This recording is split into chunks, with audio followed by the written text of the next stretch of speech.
मैं गीता झा आप लोग के सामने एक भोला बाबा का गीत प्रस्तुत करने जा रहे हूँ। चैनल को लाइक एवं सब्सक्राइब करने का कष्ट करें। नमस्कार। जहिया से भोले बाबा, जहिया से भोले बाबा घर अयली सपन माँ बेलैना मोरा मायना नगरिया सपन माँ बेलैना मोरा मायना नगरिया सपन माँ भेलैना गोर लागु पैया परो ईसरा महादेव जाए रे दियाना भोले बाबा दुई चार दिन ले नैहार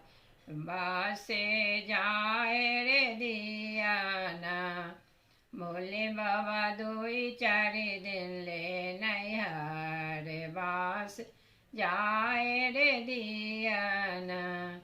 जाओ तो ही गौरा जाओ तो ही गौरा जय बा नैहार मासे के रे लैतैना मोरा पूजा के समान मास के रे लैतैना मोरा आसन के आसन मास के रे लैतैना जाओ तो हे गौरा जय बा नैहार मासे के रे लैतैना फूला बारिया से फूलबा गौरा के रे लैतैना फूला बारिया से फूलबा गौरा के रे लैतैना जहिया से भोले बाबा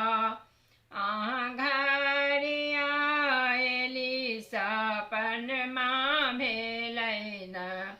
मोरा मायना रे नगरिया सपन माँ भेलैना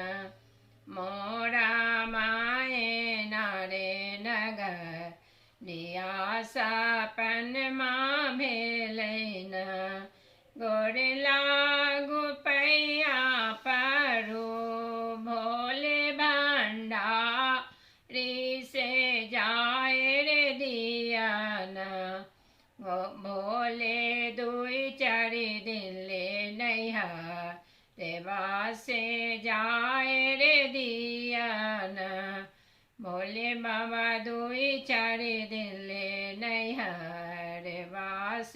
जाए रे दियाना जाओ तो हे गौरा जय बा नैहार बासे के रे लैतैना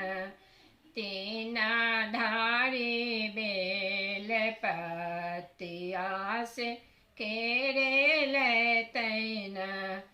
तीना धारी बेल पतिया